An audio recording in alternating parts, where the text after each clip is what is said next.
Gazeta Esportiva começa falando da seleção brasileira, que já está em Montevidéu para enfrentar o Uruguai amanhã pela 13ª rodada das eliminatórias para a Copa do Mundo da Rússia. Daqui a pouquinho você vai ver como foi o desembarque da equipe que chegou à capital uruguaia no início da madrugada desta quarta-feira. Ainda no Brasil, o goleiro Alisson falou sobre a expectativa para esse jogão. Veja na reportagem de Osmar Garrafa. Sem contar com Gabriel Jesus, que está contundido, Tite não fez mistério e já confirmou Firmino no ataque brasileiro. Isso significa que a seleção amanhã contra o Uruguai não vai mudar a forma de jogar. O objetivo é manter um time forte no ataque. Não é sempre que tu consegue aplicar o teu estilo de jogo, mas eu acredito que esse é o caminho, né? A gente na seleção tá encontrando um jogo ideal, um tipo de jogo ideal, um estilo de jogo que combina com os nossos jogadores. O Tite está encontrando isso. Se o Brasil não terá Gabriel Jesus, a Celeste não vai contar com sua principal estrela. Luizito Soares está suspenso e é desfalque. Acredito que eles têm boas peças de reposição e a gente tem que estar atento a todos os detalhes, principalmente atentos a nós mesmos, ao nosso jogo, propor o nosso ritmo, fazer uma partida com maturidade.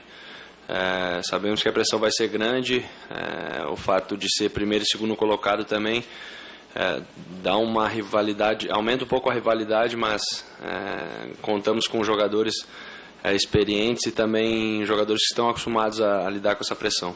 O Uruguai não vai contar com Soares, mas Cavani, que brilha no PSG e vive grande fase, está confirmado. E por aqui, respeito a esse artilheiro não falta. Acredito que seja o melhor ano da carreira dele, a gente tem que estar muito atento, né? A seleção do Uruguai é uma seleção que joga muito em função dos seus centroavantes, né? Um time muito solidário, um time que se doa muito e depende também dos seus atacantes para a criação, né? E também para a finalização. A gente tem que estar bem ligado nisso. Daqui a pouco, em Montevidéu, acontece a última atividade da seleção brasileira antes da partida de amanhã contra o Uruguai. Será o tradicional reconhecimento do gramado. E depois dessa movimentação, Tite vai confirmar a seleção brasileira com Alisson no gol, Daniel Alves, Marquinhos, Miranda e Marcelo, Casemiro, Paulinho, Renato Augusto e Felipe Coutinho, no ataque Neymar e Firmino. Vale lembrar que com uma vitória frente aos uruguaios, o Brasil garante vaga à Copa da Rússia 2018. Grande noite para você que acompanha o Gazeta Esportiva. Pois é, não queria... Eu já disse que o Equador seria o jogo mais difícil, já disse que a Colômbia seria o jogo mais difícil, a Argentina e agora o Uruguai. A questão é que a seleção brasileira tem passado por todos os adversários sob o comando do Tite. 100% de aproveitamento num campeonato tão difícil com as eliminatórias, realmente há de se reverenciar. Ainda mais levando em consideração o estado emocional da seleção brasileira, o prestígio abaixo, sabe, o mínimo possível. De repente o Tite ele promoveu uma mudança emocional na seleção brasileira, mudança também na qualidade de jogo, na maneira de atuar, mas principalmente na questão psicológica, Flávio. A seleção brasileira, o futebol brasileiro continua em crise, a CBF continua sendo uma porcaria, mas a seleção brasileira, ela conseguiu resgatar o carinho de boa parte dos torcedores. E isso se deve ao Tite. Portanto, com esse moral elevado, eu acho que o time de futebol não depende apenas da questão técnica. Depende da questão técnica, depende da questão tática, depende do treinamento, mas cabeça também é fundamental. Quando existe confiança num trabalho, a possibilidade de vitória ela é muito maior. Concorda comigo? Boa noite. Boa noite, Celso. Boa noite, Michele, amigos do Gazeta Esportiva. Olha, não é nem questão de concordar com você. Eu tive a felicidade de estar com o Tite recentemente, ele me deu uma grande honra, ele foi na abertura do meu curso de jornalismo esportivo, e a primeira coisa que a gente perguntou para ele foi o que aconteceu. Existe uma frase eu acho que é do Mourinho ou do Guardiola, um dos dois, terceira hipótese que seja do Marcelo Bielsa, mas enfim, um dos grandes diz o seguinte: futebol, não era nenhum deles, Johan Cruyff, agora lembrei, agora é ok, é isso aí. O Johan Cruyff diz o seguinte: futebol não se ganha com os pés, se ganha com a cabeça. Em todos os sentidos, quer no pensar o jogo, quer na estabilidade psicológica. E o Cruyff já falava isso lá atrás. E aí eu perguntei ao Tite, o que aconteceu? E ele disse, cara, eu não tive como treinar. Se você for olhar bem, o Brasil jamais treinou para valer. Para nenhum jogo, como de novo não conseguiu.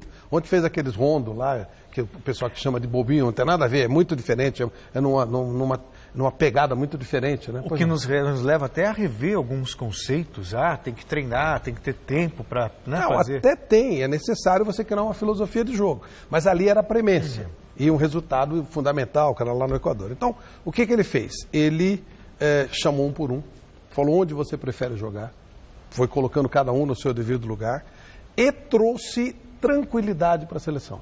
Ela estava numa pegada muito forte. Ali pegou e falou, ele passou a assumir a bronca. O Dunga estava muito pressionado, o Dunga passava essa pressão para os jogadores. O que funcionou em 2010 não funcionou agora, que em 2010 a seleção era competitiva, era boa a seleção. Mas dessa vez a coisa mudou e o Dunga não mudou, ele continuou com os mesmos métodos de sargentão e tal. O Tite conversou com o pessoal, respaldou o pessoal, de uma tal maneira que cada um estava jogando na sua função e todo mundo tinha um respaldo. E foi mais longe, ele contou o seguinte caso, sem citar nomes, mas a gente traduziu depois. Quando o Brasil estava jogando com a Bolívia, o Brasil fez 3-0 no primeiro tempo. E aí o Neymar tomou o segundo cartão amarelo, que o tirou do jogo contra a Venezuela. Ora, esse jogo, aí o que aconteceu? Todo mundo, eu inclusive, né? Pô, não vai para a Venezuela, eu também não iria e tal, não sei o quê. Só que isso abalou demais o Neymar. Porque o Neymar sabe que aqui no Brasil não gostam dele. Pau para todo lado e tal. Ele só deu uma entrevista para o Brasil nesse ano, o ano inteiro passado, para o Troféu Mesa Redonda. Quando ele fez aquele agradecimento para a gente, não foi nenhuma entrevista. Foi um contato que ele teve mais diretamente com a imprensa brasileira. Porque realmente pegaram no pé. Você lembra da Olimpíada, aquela pressão toda e tal. Quando ele tomou o cartão, que ele estava suspenso da Venezuela, ele baixou de um jeito. Ele caiu de um jeito que ele ficou destroçado. E o Tite, descendo para o vestiário, falaram para ele, o menino está abalado pra caramba, lá está quase chorando. Aí o Tite chegou e entrou aos berros e disse assim, jogaram demais, aquele jeito Tite, né?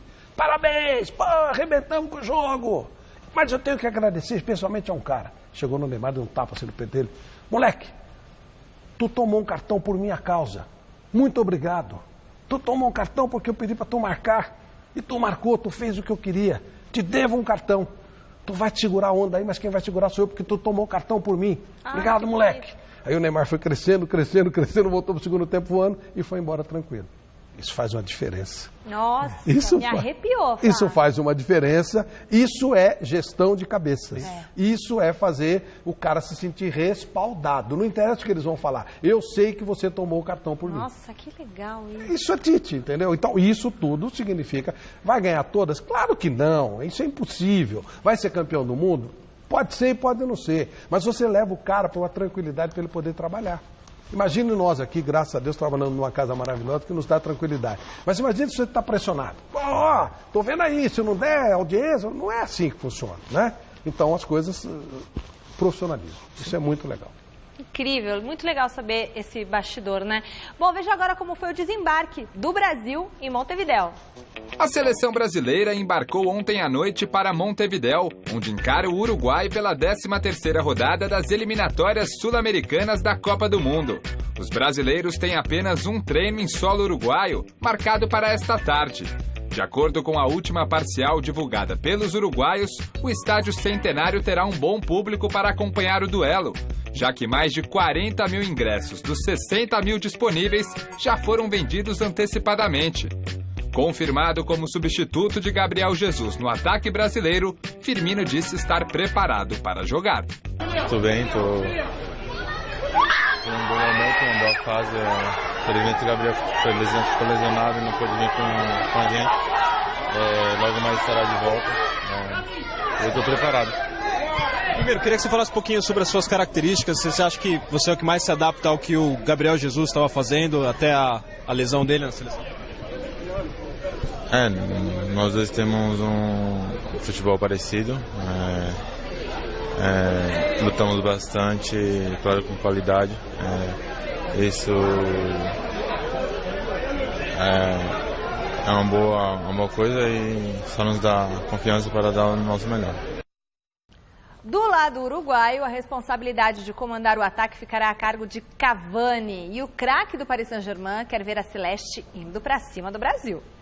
O simpático Edinson Cavani será a principal arma dos uruguaios na partida de amanhã diante do Brasil. Mas antes de falar do jogo, ele teve que responder a uma questão indigesta: a derrota vergonhosa do PSG para o Barcelona pela Champions League. Foi muito doído, porque ninguém gosta de perder, ainda mais dessa maneira. São coisas do futebol, nós conversamos e ficamos com o aprendizado. Sobre o confronto de amanhã, Cavani se mostrou bem otimista. Uma vitória deixa o Uruguai a 1 ponto do Brasil na tabela das eliminatórias. Com certeza, o jogo de amanhã será bem característico do futebol uruguaio. Vamos explorar os espaços e ir para cima. Nos momentos em que eles nos derem possibilidades, tentaremos marcar 1 ou 2 gols. Assim o jogo ficará aberto. Claro que o Suárez faz falta, né, Flávio? Ainda mais pelo que ele faz no Barcelona. Mas que o Cavani também vive um momento muito especial, né? A capacidade dele de finalização, a presença dele no ofensiva, realmente... Por isso que eu falo, apesar da ausência do Suárez, o Uruguai, pelo retrospecto em Montevidéu, 6 jogos, 6 vitórias, me parece o adversário mais difícil da era Tite. Me fizeram essa pergunta... E eu errei longe a resposta. Vamos ver se você acerta, que você tem memória melhor que eu. E você em casa também. Nos últimos 40 anos, quantas vezes o Brasil ganhou do Uruguai em Montevidéu? Ganhou uma vez. Perfeito. Uma vez. Eu achei que ganhou um monte. Não, foi o Brasil foi 3 vezes para a final de Copa do Mundo, não sei o que, ganhou uma vez. E ganhou de goleada, 4-0 com o Dunga, que foi em 2009. Isso. Que aquela seleção tá foi uma vitória surpreendente. Só. Ou seja, lá cobra fuma de verdade. O Uruguai em casa é difícil pra caramba de ser batido, mais ainda quando joga contra o Brasil. E o Uruguai tá fazendo uma campanha fora do padrão, que ele tem se classificado, mas ele é sempre quinto, ele adora ser quinto colocado, né? Mas dessa vez ele tá muito bem. É um jogo muito difícil para a seleção brasileira. Dá para ganhar, mas dá para perder. Sabe aquele negócio? Não seria nenhum absurdo. Nada. Absurdo é goleada. Mas agora 1-0 para um, 1-0 para outro é absolutamente normal. Bom, vote na enquete que está no ar no site gazetesportiva.com. A gente quer saber qual será o resultado do jogo entre Uruguai e Brasil. Vencem os donos da casa? Dá empate ou o Brasil leva? Lembrando que para a seleção brasileira vale a confirmação da vaga no Mundial de Futebol da Rússia no ano que vem. E para o Uruguai, Celso, vale o quê? Ele vai ficar mais perto da vaga. Não, para o Brasil confirma. Se o Brasil, o Uruguai não. O Uruguai ainda não. Mas ele fica muito perto, ele fica 1 ponto na classificação. Praticamente, né? Bom, o resultado sai no final do programa de amanhã, tá bom? O que vocês acham que vai dar? Para mim, dá empate. Empate. Acho que o Neymar faz um gol pro Brasil, o Cavani faz um pro Uruguai. Acho que vai dar empate. Essa cara. Ai, gente, eu coloquei que o Brasil ganha. Mas, sei lá. Pode acontecer. Mas o Brasil a gente ganhou tudo aqui. O Brasil está num momento ótimo. E o Uruguai, ele tem um treinador, o Tavares, que está lá há muito tempo e que é sensacional. Ele tá doente e tal, com dificuldade de locomoção, e os jogadores... Cada jogo é uma homenagem para o Tavares, sabe? Ixi, então, isso aí é muito legal. E aí o estádio vai estar, não é que vai estar lotado, né? Já está lotado agora. Já está transbordando. Já tem gente lá agora. Não é mole jogar lá, não é fácil. E o uruguaio já é raçudo por natureza, né? Ó, o jogo é às 8 da noite, hein, pessoal? Só para lembrar isso aí. Todo mundo acostumado com o horário global e tal, mas é às 8 da noite o jogo. 8 da noite. 8 da noite. Beleza.